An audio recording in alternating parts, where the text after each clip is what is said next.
এগিয়ে হাঁটু গেড়ে বসল এবং তানিয়ার হাত দুটো নিজের হাতে নিয়ে বলছিল, তুমি ঠিক আছো? তারপর হাত ছেড়ে তানিয়ার চেহারা নিজের হাতে ধরে বলল, এটা কি করেছো তুমি? কেউ এমন করে? তানিয়া কখনো শায়নের এরূপ রূপ দেখেনি। এতটা বেকুলতা, এতটা উদ্বিগ্ন, সে এতটাই হতভম্ব হয়ে গেল যে কিছুই বলতে পারল না। পুরো ঘটনাটা সে জানতো না, শুধু নির্বাক দৃষ্টিতে শায়নের দিকে তাকিয়ে রইল। ফাইজা হাসল, তারপর বলল, তানিয়া আত্মহত্যা করেনি। আমি তোমাকে মিথ্যে বলেছিলাম। শায়ন ফাইজার দিকে তাকালো। মিথ্যে বলেছিলে? কিন্তু কেন? সে এতটাই বিধ্বস্ত ছিল যে রাগ করার শক্তিও ছিল না তার। তোমাকে এখানে আনার জন্য, শুধু এই কারণেই। শায়নের কণ্ঠস্বর একটু কেঁপে উঠল। তুমি কি জানো তোমার এই মিথ্যের জন্য আমার কি অবস্থা হয়েছে? আমি তো ভেবেছিলাম তানিয়ার যদি কিছু হয়ে যায়, 1 সেকেন্ডের জন্য মনে হচ্ছিল আমার ভেতর থেকে প্রাণ বেরিয়ে যাচ্ছে। আমি তো ভেবেছিলাম গাড়িটা নিয়ে সোজা এক ট্রাকের সামনে গিয়ে ধাক্কা দেব। তানিয়া আত্মহত্যা করেছে, এত বড় কথা তুমি এমনি বলে দিলে? ছেলেখেলা ছিল তোমার জন্য। এটা শেষ কথাগুলো যেন বজ্রপাতের মতো ঘর জোরে বাজালো। তানিয়াও ভয় পেয়ে গেল, কিন্তু ফাইজার মুখে একটুও ভয় বা অনুশোচনার ছাপ ছিল না। সে হঠাৎ ঠান্ডা গলায় বলল, আচ্ছা, আমার জন্য যদি এটা ছেলেখেলা হয়েও থাকে তাতে তোমার কি? তানিয়া আমার বান্ধবী। তোমার কি সম্পর্ক ওর সঙ্গে? তুমি কেন এত ব্যাকুল হয়ে পড়েছিলে? কেন উন্মাদের মতো ছুটে এলে? ও বাঁচুক বা মরুক তাতে তোমার কি আসে যায়? আসে যায়, অনেক কিছু আসে যায়। শায়ন গর্জে উঠল, ও তাই নাকি?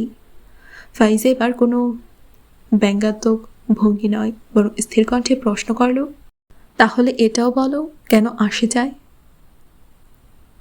শায়নের স্নায়ু টান টান হয়ে উঠল। সে এক দৃষ্টিতে তাকিয়ে রইল ফাইজার দিকে, কিন্তু ফাইজার ঠোঁটে হাসি আরও গাঢ় হয়ে উঠল। আমি জানি তুমি কখনো বলবে না। শায়ন এক মুহূর্ত চুপ করে রইল, তারপর দৃষ্টি এড়িয়ে ধীর পায়ে সরে গেল সামনে থেকে। ফাইজা এবার স্পষ্টতই উপহাসের সুরে বলল, আমি ভাবতাম কেবল কাপুরুষরাই ভালোবাসে, এখন তো দেখি ভালোবাসলেই মানুষ কাপুরুষ হয়ে যায়। সে ইচ্ছে করে উস্কে দিচ্ছিল তাকে, আর তার কৌশলও কাজে লাগলো। এক নিঃশ্বাসে বলল, যেন তার কণ্ঠ আগুন জ্বলছে, আমি কাপুরুষ নই। ও তাই? তাহলে তুমি সাহসী। ফাইজা তবুও ব্যঙ্গাত্মক হাসি ছড়িয়ে বলছিল, শায়নকে বাচ্চাদের মতো উস্কে দিতে। তাহলে বলো, দেখাও যে তুমি তানিয়াকে ভালোবাসো। চলো, তোমার সাহসিকতা দেখাও। আর বলো, এখনই বলো। তানিয়া হতভম্ব হয়ে চেয়ে রইল, যেন এই নাটকের দর্শক সেই। ফাইজার কথায় তার দৃষ্টি শায়নের দিকে গিয়েই আটকে গেল। শায়ন এক ঝটকায় ঘুরে দাঁড়ালো, তারপর গভীর ও জ্বলন্ত চোখে তাকিয়ে বলল, আমি তানিয়াকে ভালোবাসি, এত ভালোবাসি যে ওর জন্য শতবার মরতেও রাজি। তানিয়া চোখ বন্ধ করে নিঃশ্বাস ছেড়ে দিল। আজ সে বুঝল, কখনো কখনো কিছু শব্দই জীবন হয়ে ওঠে, কিন্তু পরের মুহূর্তেই সে শব্দগুলো তার প্রাণ কেড়ে নিল। কিন্তু আমি তানিয়াকে বিয়ে করতে পারবো না। ফাইজা জিজ্ঞেস করল, কেন? কারণ সে নুরুল হুদা ফারুকীর মেয়ে, তাই তো? তানিয়া বিস্মিত হয়ে ফাইজার দিকে তাকালো। শায়ন মাথা নাড়ল, না, কারণ সে আজহার ফারুকীর নাতনি। ফাইজা হতাশার সঙ্গে শায়নের দিকে তাকালো। যদি এ ব্যাপারটা এতই গুরুত্বপূর্ণ হয়, তাহলে প্রেমে পড়ার আগেই বংশ পরিচয়টা জেনে নিতে পারতে। ফাইজা তারপর তানিয়ার দিকে ফিরল। শুনলে তো, এটাই তার দূরত্ব বজায় রাখার কারণ। আমি জানি তুমি কোথায় হারিয়ে যাচ্ছ। আমি বলছি, তুমি কি মালিহা ফারুকীকে চেনো? আজহার ফারুকের একমাত্র মেয়ে, তোমার বাবার কাজিন। কিন্তু ওর আরেকটা পরিচয় আছে, সে ছিল সায়নের মা। ফাইজা বলেই চলেছে। তুমি জানো কি না জানি না, কিন্তু মালিহা ফারুকী আর তার স্বামী অর্থাৎ ওয়াজদান আঙ্কেল লাভ ম্যারেজ ছিল। আর আজহার ফারুকী এই সম্পর্ক মেনে নেয়নি। অনেক চেষ্টা করেও রাজি করানো যায়নি। তাই তোমার ফুপু বাড়ি ছেড়ে চলে গিয়েছিলেন। তারপর গল্প শেষ। শায়ন মাথা নাড়িয়ে বলল, না ফাইজা, গল্প সেখান থেকেই শুরু হয়েছিল। আমার মায়ের দুঃখময় জীবনের গল্প। আর তার গলা ভারী হয়ে এলো। আমার মা তার বাবাকে খুব ভালোবাসতেন। তিনি বিশ্বাস করতেন তার বাবা একদিন তার সুখের জন্য সম্পর্ক মেনে নেবেন, কিন্তু তা কখনোই হয়নি। তার অহংকার আমার মাকে ভেঙে চুরমার করে দিয়েছিল। কিন্তু নানা চান কখনো নমনীয় হননি। মা সহ্য করতে পারেনি। জানো, যখন মাত্র 20 বছর বয়সে আমার মা মারা গিয়েছিলেন। তানিয়া জানতো এই কাহিনী, কিন্তু সায়নের কণ্ঠের বেদনা যেন তার হৃদয় চূর্ণ করে দিল। সে মাথা নিচু করল। শায়ন ফিসফিস করে বলল, এর জন্য দায়ী কে? আমি আমার মাকে হারালাম কিসের জন্য? কার দোষে? আর আব্বু? তার গলা কাঁপছিল, চোখ তীব্র যন্ত্রণায় জ্বলছিল। আব্বুকে দেখা কখনো আমার জীবন্ত মানুষ মনে হয়নি। পাওয়া আর হারানোর মধ্যে আসল বিষয়বস্তু এই নয় যে কি পেয়েছে, বরং যা হারিয়েছে তার ব্যথায় সবচেয়ে গভীরভাবে অনুভূত হয়। আমি তোমাকে কষ্ট দিতে পারবো না তানিয়া। আমার মা একটা সম্পর্ককে পেয়ে আরেকটা সম্পর্ক হারিয়েছিলেন, কিন্তু হারানোর সেই যন্ত্রণা সারাটা জীবন তাকে ছেড়ে যায়নি। আর তুমি শায়ন মুস্তফাকে পেতে গিয়ে কতগুলো সম্পর্ক হারাবে। হারানোর পর কি সত্যিই বেঁচে থাকতে পারবে? তানিয়া চোখ থেকে অজস্র অশ্রু ঝরতে লাগলো। শায়ন বুঝে গেল তার কথার উত্তর সে পেয়ে গেছে। ফাইজাও কষ্ট পেল তানিয়ার চোখের অশ্রু দেখে। ব্যাস ব্যাস শায়ান, তানিয়াকে কিছুই হারাতে হবে না। সবাই বলে নূরুল হুদা ফারুকী খুব দয়ালু মানুষ, একটা ছায়ার মতো যার নিচে সবাই আশ্রয় পায়। তিনি এতটাই দায়িত্বশীল আর যত্নশীল যে একজন দ্বিতীয় ব্যক্তির জন্য নিজের সর্বস্ব বিলিয়ে দিতে পারেন। তিনি কখনোই তার মেয়ের সঙ্গে অন্যায় হতে দেবেন না। শায়ন দীর্ঘশ্বাস ফেলল। আমি জানি, তবে তিনি আজহার ফারুকীর সামনে দুর্বল, আর তার এই নরমণি তাকে কখনো নানাজানের বিরুদ্ধে যেতে দেবে না। আর নানা চান তিনি আমাকে কোনোদিনও গ্রহণ করবেন না। ফাইজা চ্যালেঞ্জ ছুড়ে দিল। তোমাকে প্রত্যাখ্যান করলে কাকে প্রত্যাখ্যান করা হবে? নিজের মেয়েকেই তো। শায়নের ঠোঁটে বিষাদমাখা হাসি ফুটল। তিনি তো অনেক আগেই নিজের মেয়েকে প্রত্যাখ্যান করেছেন। ফাইজার মুখে কোনো উত্তর এলো না। তানিয়া নিঃশব্দে কার্পেটের দিকে তাকিয়ে সব শুনছিল। আজ যেন এসব শুধু শোনার জন্য সে এখানে এসেছে। সে একবারও কথা বলার চেষ্টা করেনি, কিন্তু শায়নের পরের কথাগুলো তাকে চুপ থাকতে দিল না। শায়ন বলল, তোমার দাদাজান শুধু একগুঁয়ে আর কঠোর নন, তিনি জেদি আর অহংকারীও বটে। আমার আব্বু আম্মুকে বিয়ে করে তার অহংকার ভেঙে দিয়েছিলেন। তাই নানা যান এটা কখনো ভুলবেন না যে আমাকে গ্রহণ করা মানে তার হার স্বীকার করা। তিনি যখন ওয়াজদান মোস্তফার কাছে হার মানেননি, আমার কাছে কেন মানবেন? যে মানুষ নিজের মেয়ের মৃত্যুর পরও নরম হয়নি, তিনি তানিয়ার সামনে কিভাবে নরম হবেন? তানিয়ার চোখ বিস্ময়ে বড় হয়ে গেল। সে কাপা কণ্ঠে বলল, তার অহংকার তো অনেক আগেই ভেঙে গেছে শায়ান। আমি নিজের চোখে দেখেছি তিনি আন্টিকে মনে করে কাঁদেন। হয়তো দাদাজান একসময় নিজের জেদের ওপর অটল ছিলেন, কিন্তু আন্টিও তো একরোখা ছিলেন। তাহলে দোষ কার? হয়তো তিনি রেগে গিয়ে আন্টিকে ত্যাগ করেছিলেন, কিন্তু একজন বাবার কি তার সন্তানের ওপর রাগ করার অধিকার নেই? তবে রাগ কি সারা জীবন থাকে? একদিন না একদিন তিনি ঠিকই রাজি হয়ে যেতেন। আচ্ছা, হয়তো আন্টির জীবন সময় দিল না, কিন্তু আঙ্কেলের তো উচিত ছিল দাদাজানের কাছে যাওয়া। আন্টি তো তার একমাত্র মেয়ে ছিলেন। দাদাজান যখন শুনতেন আন্টি আর বেঁচে নেই, তখন তার রাগ এমনিতেই কমে যেত। তোমাকে আর আঙ্কেলকে ঠিকই আপন করে নিতেন। শায়ন নিঃশব্দে শুনছিল, তারপর ধীরে ধীরে বলল, নিজের এই ভুল ধারণা ভেঙে ফেলো তানিয়া। তোমার দাদাজান আমার মায়ের জানাজায়ও উপস্থিত ছিলেন। তানিয়ার মুখে বিস্ময় খেলে গেল। কি? শায়ন গম্ভীর কণ্ঠে বললেন, তুমি এটা কখনো ভাববে না যে তিনি তার জেদ ছেড়ে দিয়েছেন? আমি জানি না তার চোখের অশ্রু কোন অনুভূতি থেকে জ্বরে, কিন্তু যদি সত্যিই তিনি নরম হতেন তাহলে অন্তত আমাকে তো গ্রহণ করতেন। কিন্তু গত 27 বছরে তিনি একবারও আমাকে দেখতে আসেননি। এখন বলো, তুমি কি বলবে? তানিয়া নিঃশব্দে ফিসফিস করে বলল, আই এম শকড। শায়ন আবার তার সামনে বসে পড়ল, তার হাত দুটো শক্ত করে ধরে বলল, তানিয়া, আমি তোমাকে নিজের থেকেও বেশি ভালোবাসি, তবু আমার মধ্যে সাহস আছে তোমাকে হারানো, কিন্তু তুমি হারিয়ে গেলে আমি সেটা সহ্য করতে পারবো না। তানিয়া তার নাম নিয়ে কিছু বলতে চাইল, কিন্তু গলায় আটকে গেল।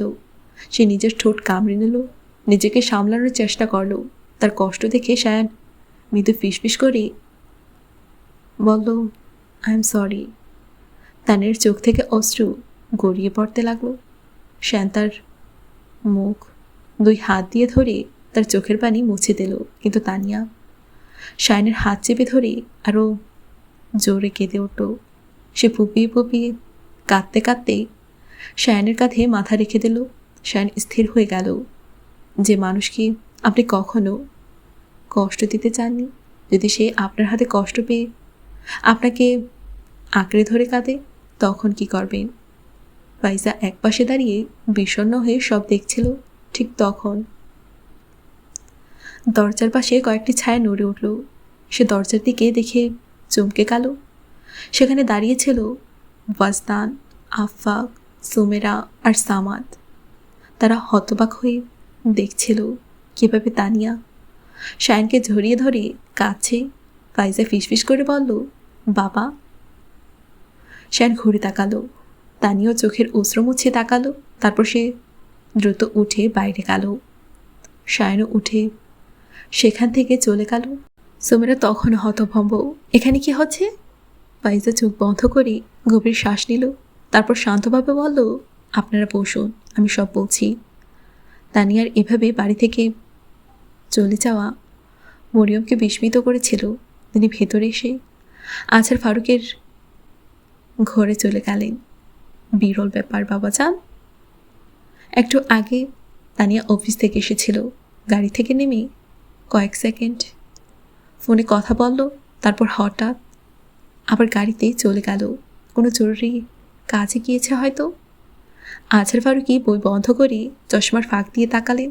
কিন্তু জানিয়ে গেলে কি এমন হতো? ক্ষতি হয়ে যেত?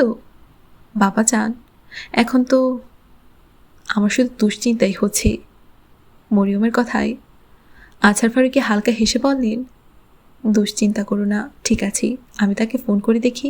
এই বলে তিনি উঠে গেলেন এবং রুমের টেলিফোন সেট থেকে নম্বর ডায়াল করলেন। তার ফোন বন্ধ। এসে যাবে কিছুক্ষণে। অযথা দুশ্চিন্তা করছো কেন? আজহার ফারুকি শান্ত কণ্ঠে বললেন। নিরুপায় হয়ে মরিয়ম চুপচাপ বসে পড়ল। কিন্তু যখন 1 ঘন্টা কেটে গেল, তখন তিনি তার উদ্বেগ লুকিয়ে রাখতে পারলেন না। এর মধ্যে তিনি কয়েকবার তানিয়ার মোবাইলেও কল করার চেষ্টা করেছিলেন, কিন্তু সংযোগ স্থাপন করা যায়নি। অবশেষে তিনি নুরহুদাকে কল করলেন। অযথা দুশ্চিন্তা করছো, নুরহুদা চিন্তিত কণ্ঠে বললেন। সে এখন বাচ্চা মেয়ে নয়, যেখানে গিয়েছে নিজের ইচ্ছেতে গিয়েছে, কিন্তু তার মোবাইল বন্ধ কেন? শোনো, আমি বাসায় আসছি, তুমি এখন শান্ত হয়ে বসো, চিন্তা করো না। কিছুক্ষণের মধ্যেই তিনি বাড়ি পৌঁছে গেলেন। এখনও কেউ রাতের খাবারও খায়নি। নুরহুদা জামা বদলে খাবার টেবিলে বসে পড়লেন। খাওয়া দাওয়া শেষ করার পর তিনি ছেলেদের ঘুমাতে পাঠিয়ে দিলেন, কারণ সকালে তাদের কলেজ ছিল। লিভিং রুমে তিনজন বসে তানিয়ার ফেরার অপেক্ষা করছিলেন। 11:30টার পর আজহার ফারুকীকেও বেশ উদ্বিগ্ন দেখালো। নুরহুদা বাইরে থেকে স্বাভাবিক থাকার ভান করলেও তার অস্থিরতা স্পষ্ট বোঝা যাচ্ছিল। তিনি বারবার তানিয়ার নম্বর ডায়াল করছিলেন। রাত 12টার দিকে গাড়ির শব্দ শোনা মাত্রই মরিয়ম দ্রুত উঠে বাইরে যাওয়ার প্রস্তুতি নিলেন।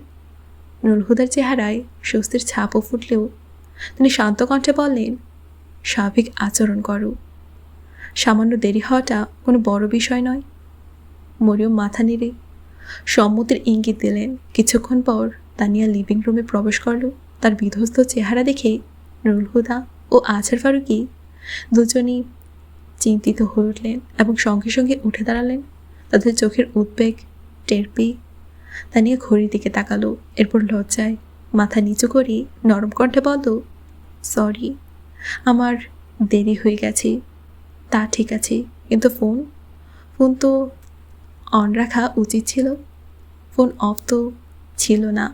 বলে সে দ্রুত মোবাইল বের করে চেক করলো। ওহ, ব্যাটারি ডেড হয়ে গেছে। মরিয়ম কাছে এসে হাত বুলিয়ে বললেন, যাও ঘুমিয়ে পড়ো, তোমার এখন বিশ্রামের দরকার। তানিয়া আর কান্না পেলেও কাঁদল না, তবে মায়ের স্নেহ অনুভব করতেই তার চোখ ভিজে এলো। ধীরে ধীরে মায়ের বুকে মুখ গুজে দিল সে। মরিয়ম চিন্তিত হয়ে নুরহুদার দিকে তাকালেন। তিনিও যেন দ্বিধাগ্রস্ত হয়ে দেখছিলেন। তানিয়া, কি হয়েছে মা? আমাকে বলো। তানিয়া আমার জান, কিছু তো বলো। দেখো, বাবা দাদাও চিন্তিত হয়ে পড়েছে, তাদের শরীর খারাপ হয়ে যাবে। তানিয়া প্রথমে বাবার দিকে তারপর দাদার দিকে তাকালো। সবাই সত্যি দুশ্চিন্তাগ্রস্ত হয়ে পড়েছে। সে মায়ের বাহুডোর ছেড়ে বলল, আমি ঠিক আছি মা, তোমরা চিন্তা করো না। কিন্তু কিভাবে, যখন তুমি নিজেই দুশ্চিন্তায় আছো? মা, আনসার একজন ভালো ছেলে, আপনি তাকে হ্যাঁ বলে দিন। তুমি খুশি তো? মরিয়ম তার থুতনি ছুঁয়ে জিজ্ঞেস করলেন। তানিয়া একটু হেসে বলল, অবশ্যই মা, নিজের ইচ্ছায় রাজি হচ্ছি, কেউ আমাকে তো বাধ্য করেনি, তাহলে খুশি হব না কেন? আচ্ছা, আমি ঘুমাতে যাচ্ছি, সকালে কথা হবে। এই কথা বলে তানিয়া সিঁড়ি বেয়ে উপরে চলে গেল।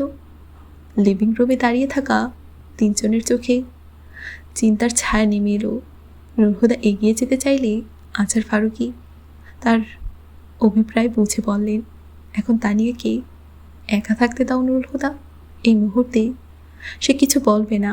নুরহুদার তীক্ষ্ণ দৃষ্টিতে দেখে বললেন, আমি আমার মেয়েকে তার কষ্টের সঙ্গে একা ছেড়ে দিতে পারি না, যেভাবে আপনি নিজের মেয়ে মালিহাকে একা ফেলে দিয়েছিলেন। মালিহার নাম শুনি মরিয়মের ভেতর যেন আগুন জ্বলে উঠল, কিন্তু পরিস্থিতির কারণে কিছু না বলে সে নিজের রুমে চলে গেল। নুরহুদা এক মুহূর্ত তাকিয়ে রইলেন মরিয়মের চলে যাওয়ার দিকে। তারপর তিনি সিঁড়ি বেয়ে ওপরে উঠে গেলেন। লিভিং রুমে একা দাঁড়িয়ে রইলেন আজহার ফারুকী। নুরহুদা মালিহার জন্য আমাকে কখনো ক্ষমা করবে না। আজহার ফারুকীর গাল ভিজতে লাগলো অশ্রুতে।